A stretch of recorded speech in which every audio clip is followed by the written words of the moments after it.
Monopolists have no competitors, so there's no concern for them about interactions or competing against other firms. They don't have to worry about what other firms are doing. All they do is seek to maximize profit by choosing a quantity to produce, just like perfect competitors and monopolistic competitors, which we'll cover in the next chapter. Monopolists face a downward sloping demand curve, like we used in the supply and demand graphs for an entire market in the past. The difference between those markets and for monopolists is that the barriers to entry will prevent other firms from competing away the monopolist's profit. So now we're going to look at how monopolists chooses output and price.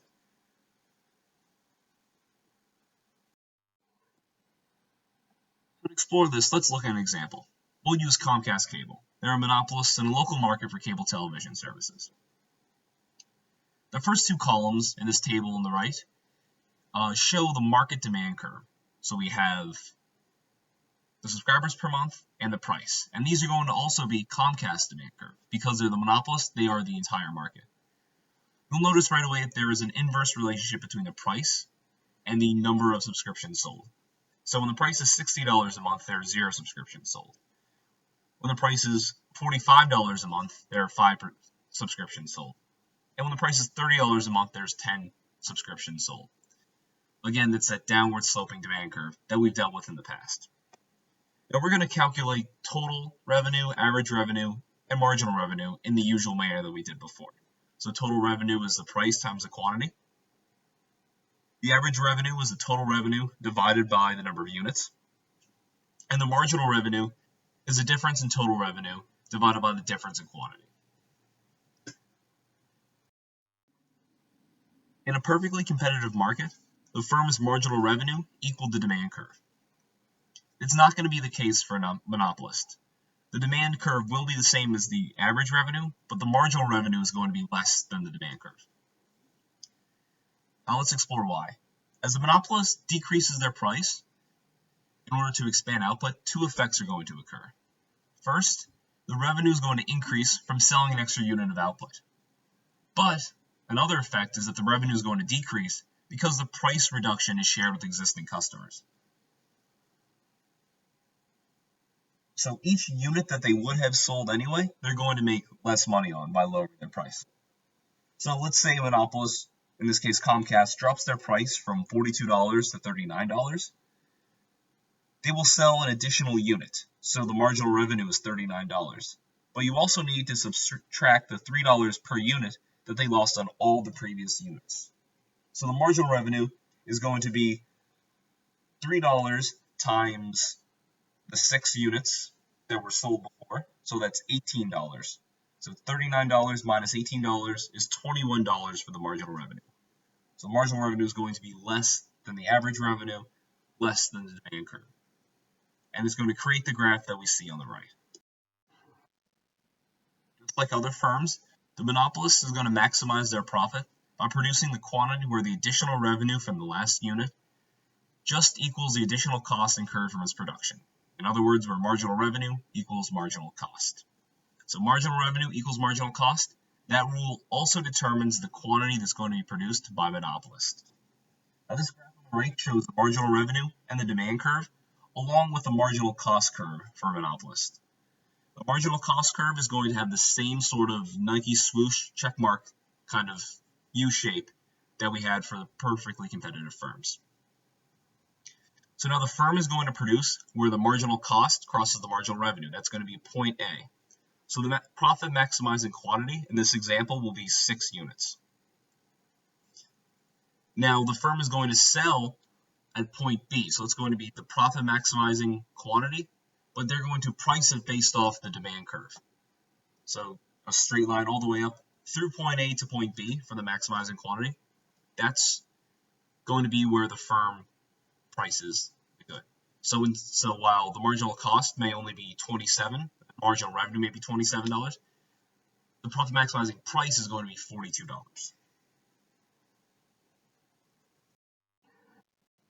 We will calculate the profit the same way for monopolists as we did in perfectly competitive markets. So it's going to be price minus the average total cost, which will be the per unit profit. We'll multiply that figure by the total quantity sold, and that will equal the total profit for a monopolist. So we'll use the average total cost at the quantity where the marginal cost equals the marginal benefit. So the difference between price, between point B on the graph, and where our average total cost curve crosses that profit maximizing quantity, right, where marginal revenue equals marginal cost, in this case 6 units.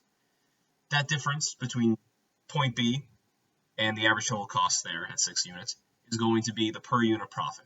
Multiply that by, in this case, 6, the quantity, and that will give you total profit from the monopoly.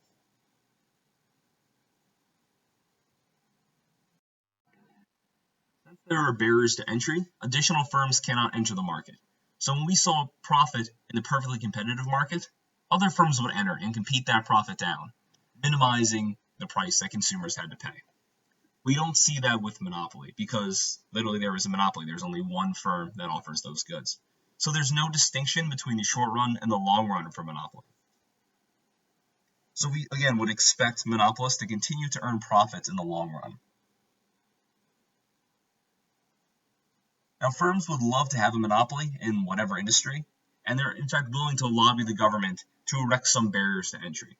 So they can get certain regulations passed, certain laws passed, that make it more difficult or make it impossible for new competitors to enter their field and to compete against them. That way, they can maintain profits for longer than they would in a perfectly competitive market. Matt Mitchell from the Mercator Center, where I used to work, has a relatively new paper out, it's about a year old now, on the attitudes of businesses. And not surprisingly, they tend to support free markets, except in their industry. In their industry, they believe, from these surveys, shows that they believe that there's something intrinsic in there about their industry that requires them to have some sort of protection.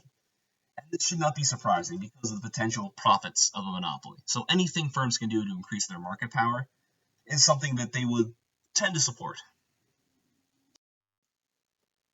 Now let's explore the difference between monopoly and perfect competition a little bit more in depth.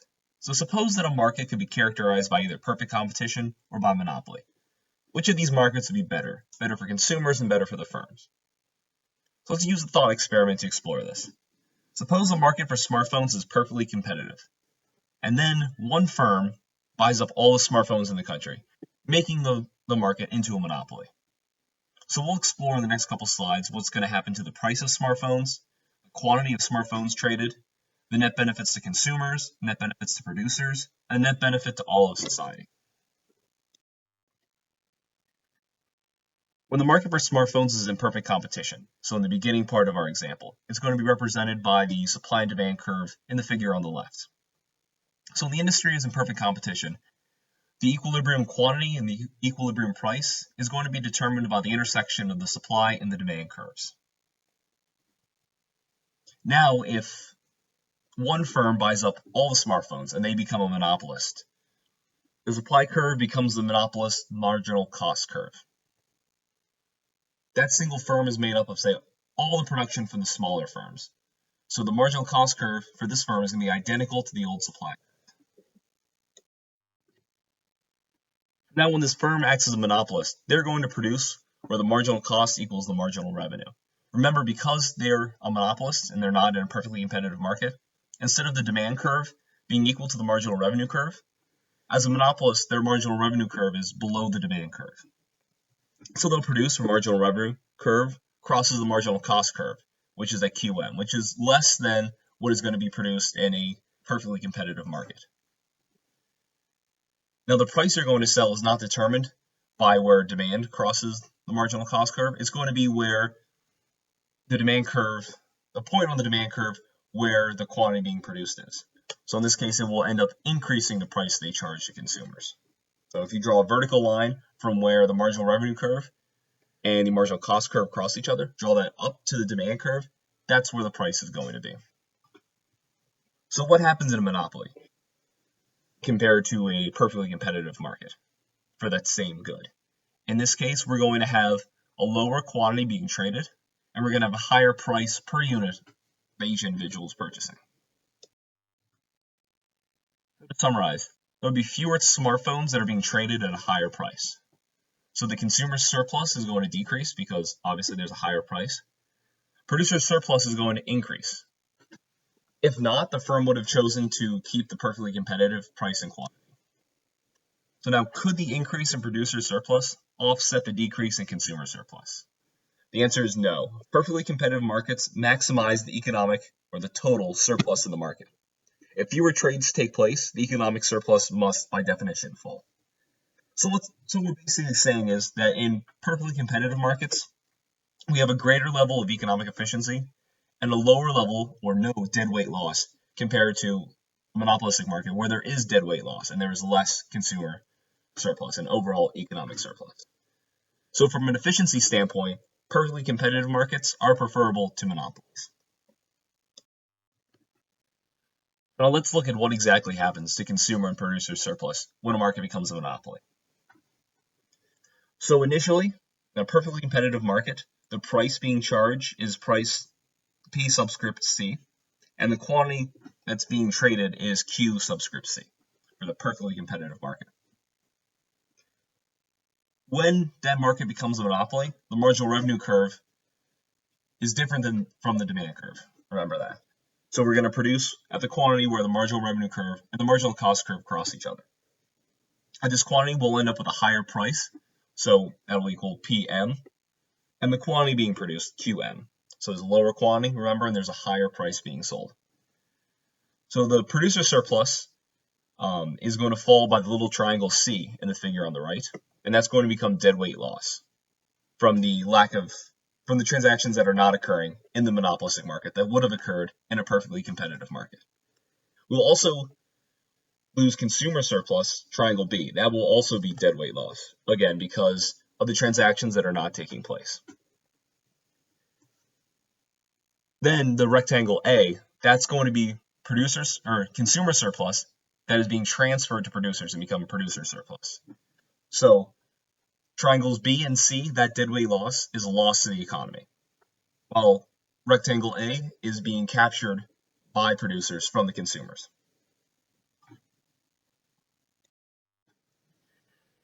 In the real world, there are relatively few monopolies, so the loss of economic efficiency due to monopolies must be relatively small.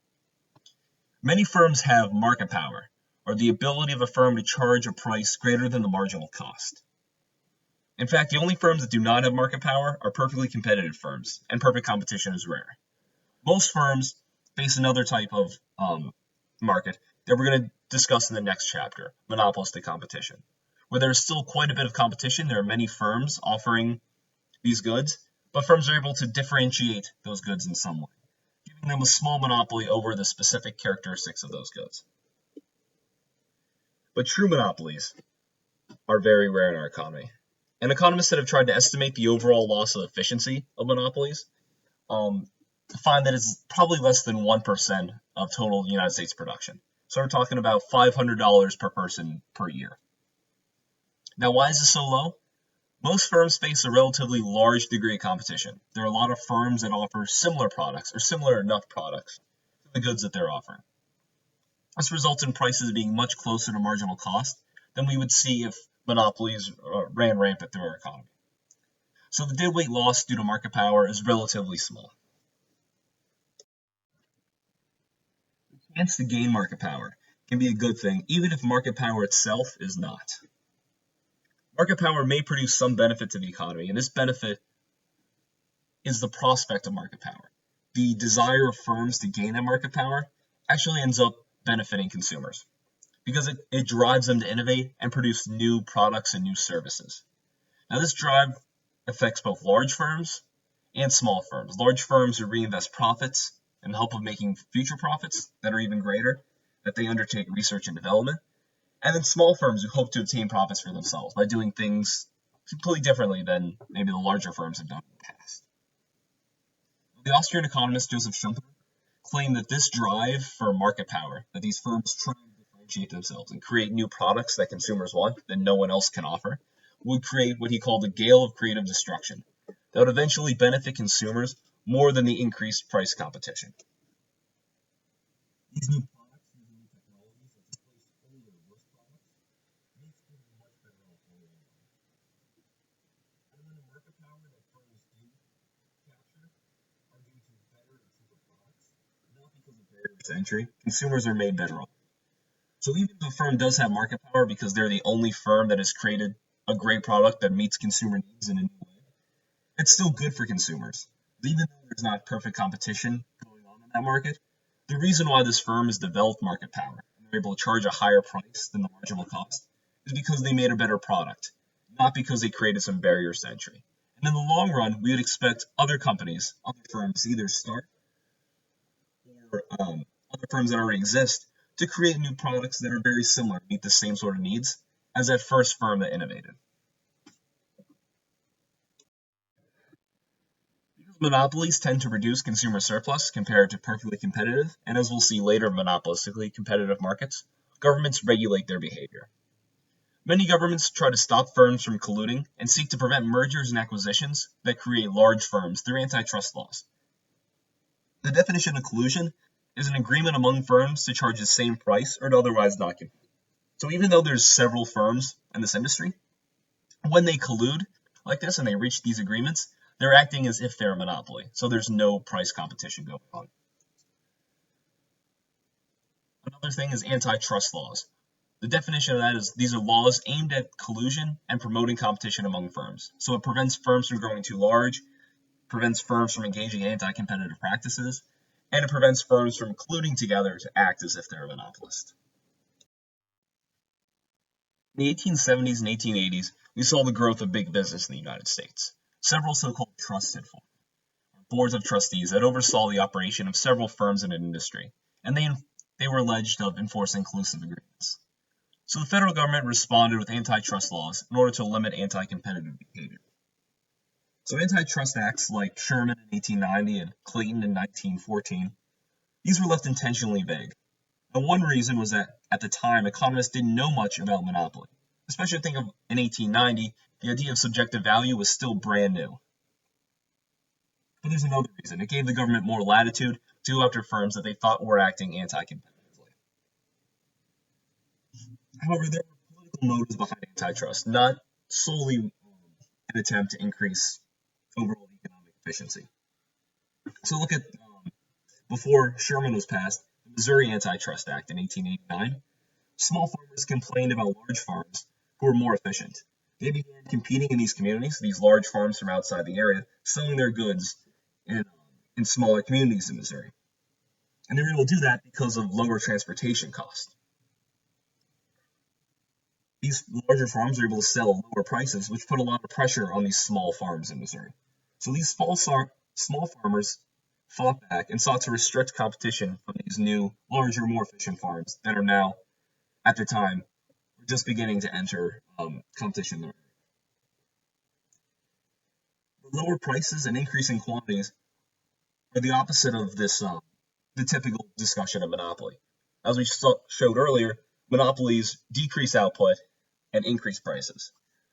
But a lot of these early antitrust acts were actually trying to prevent new competitors from decreasing the price and from increasing the quantity being sold. In fact, most empirical evidence examining the trust in the 1880s and 1890s show that they were able to grow so large because they were increasing the quantity being sold and decreasing the prices. At this time, we were just discovering economies of scale due to transportation costs rapidly falling. Market concentration was increasing, and it was assumed to be a sign of monopoly. Same sort of things you see against Walmart today.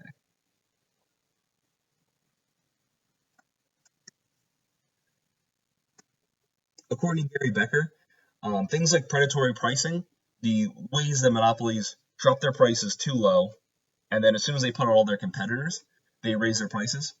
According to Gary Becker, this is often accused, but never really seen in the real world. Because in order for predatory pricing to be effective, you need to make sure competition knows you're engaging in it.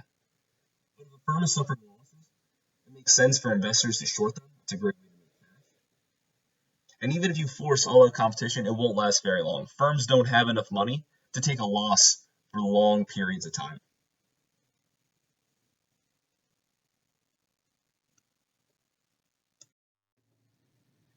Antitrust laws also cover mergers, particularly horizontal mergers. Horizontal mergers are mergers between two firms in the same industry that are selling the same goods. This is opposed to vertical mergers, which are between two firms at different stages in the production process. So a horizontal merger that antitrust laws would try to stop is, say, Ford and GM deciding to merge into a larger automaker. Whereas a vertical merger that antitrust law would not try to stop is if an automaker like Ford tried to merge with a dealership, so a different level of the production process. By merging with a dealership, Ford isn't increasing their market power. They're just moving into a different level of the production process. So the graph on the right here shows a horizontal merger between two firms, so say Ford and GM. What happens when two firms merge, giving them market power, is basically the same thing as what we see with a monopoly, a true monopoly. You're going to end up decreasing the quantity being traded and increasing the price. You don't see efficiency gains from a large horizontal merger. Many firms seeking to merge horizontally typically argue that the resulting larger firm is going to have lower cost, so therefore they'll be able to produce more efficiently, and that'll shift the marginal cost curve to the right. So even if they charge the new monopoly price, the result is still going to be improvements for consumers. It's going to be a lower price than was being charged before, and we can see that in the figure on the right. However, the cost may not decrease by as much as firms claim, and this results in consumers being worse off. So, with our current antitrust policy, economists at the Federal Trade Commission and at the Department of Justice review these potential large mergers one by one to try to estimate what the efficiency gains are going to be versus what the efficiency losses due to the monopoly power are going to be. These economists at the Department of Justice and Federal Trade Commission have developed a guideline they use to evaluate firms to see whether a potential merger is acceptable or whether if it will create too much market power. So these include market definition, the measure of concentration, and merger standards. So in the next couple slides, we'll briefly go through these different measures of whether a potential merger should be accepted. The first one is market definition. So let's suppose that Hershey Foods wants to merge with Mars Inc. These are two large candy producers. In what market do these two firms compete? The market for candy, the market for snacks, the market for all food? The more broadly we define the market, the smaller the merger appears. So if we're looking at the market for all of food, Hershey Foods and Mars Inc. has a very small market share, so them merging won't be a very big deal. But if we look at just candy specifically, these are two large producers of candy, so there'll be a lot of market power for the new firm that's formed by these two mergers. So to determine the appropriate scope of the market, the government tries to determine which goods are close substitutes for those produced by the firms. So the appropriate market is defined by the smallest market containing the firm's products, for which an overall price rise within the market would result in total market profits increasing. If the profits would decrease, there must be adequate substitutes available. Hence, the market is too narrowly defined. The next is a measure of concentration. So a market is concentrated if a relatively small number of firms have a large share of total sales in the market. To determine if a market is concentrated, the government uses the Herfindahl-Hirschman index, created by squaring the percentage of market shares for each firm and adding up the results. Now, for an exam, I'm not going to have you calculate the Herfindahl index. It's just important to know that a higher Herfindahl index means more market power, so less competition in the market. And if you're a fan of The Office, you finally know what the Herfindahl index from Michael teaching at Ryan's business school, what that actually means. So based on the definition of the market and on the Herfindahl index, the Department of Justice and the Federal Trade Commission apply the standards on the slide above to determine whether to challenge a merger or not. Firms having their merger applications challenged are forced to satisfy the DOJ and FTC that their merger would result in substantial efficiency gains. So they have to somehow prove to them or provide some sort of estimations showing that they're actually not decreasing competition in the market. At that point, the burden of proof is on merging firms. So this is a very basic overview of how government antitrust policy works. Remember in the beginning of the chapter, we talked about natural monopolies. So natural monopolies have the potential to serve customers more cheaply than multiple firms because of the nature of the industry.